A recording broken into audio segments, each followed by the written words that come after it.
दर्जी का तो खजली रही है, दर्जी का तो खजली रही है। ओए होए अखन अहाँ सब सुनि रहल छी शक्ति म्यूजिक स्टूडियो। पहिर के छोट छोट कपड़ा दर्जी का तो खजली रही है।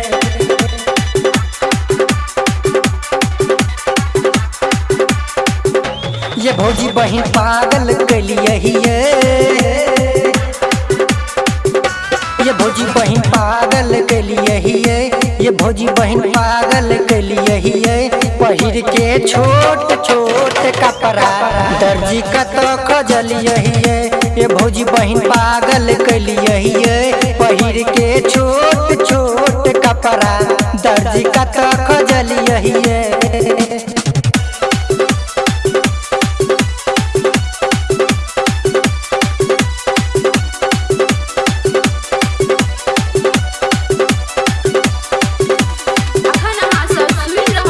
शक्ति म्यूजिक स्टूडियो।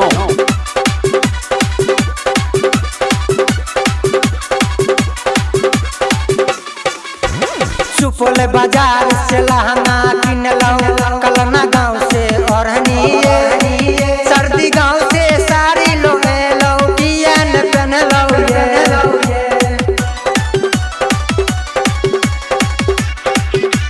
ओए होए सुपौल बाजार से लहंगा किनलौ, कलना गांव से ओढ़नी, सर्दी गांव से साड़ी लो एलौ, किया न पहनलौ ये। ये भौजी बहिन पागल कलिए हिये, ये भौजी बहिन पागल कलिए हिये, ये भौजी बहिन पागल कलिए हिये। पहिर के छोट छोट कपड़ा दर्जी का तो खजलिए हिये, ये भौजी बहिन पागल कलिए हिये।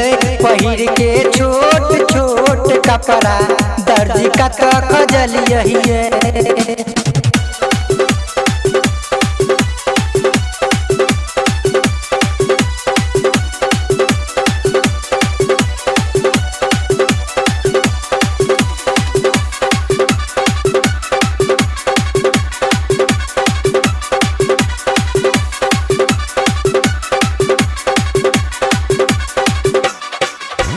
सिंगिया में झुमका किनलौ, बेर चौक में बहलिए, पटनिया में पायल किनलौ, किया न पहनलौ ये।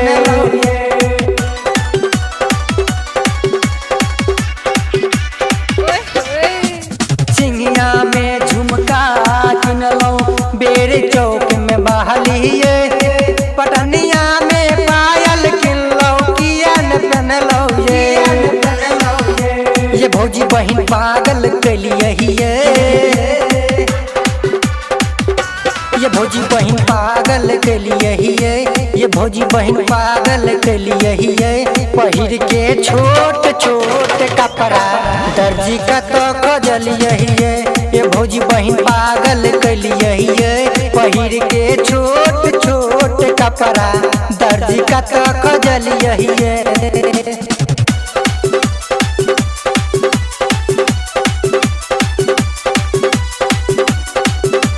अखन अहाँ सब सुनि रहल छी शक्ति म्यूजिक स्टूडियो।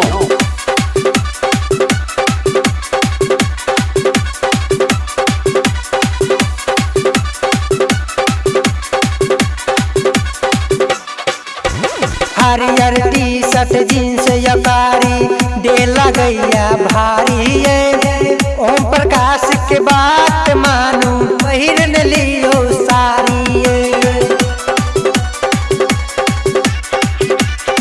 ओए होए हरियर टी शर्ट जींस यकारी दे लगैया भारी ये। ओम प्रकाश के बात मानू पहिर न लियो सारी ये।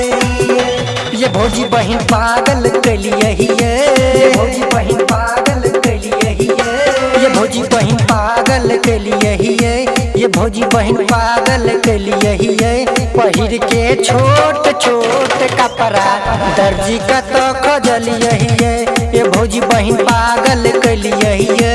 पहिर के छोट छोट कपड़ा कपड़ा दर्जी कता खजलिए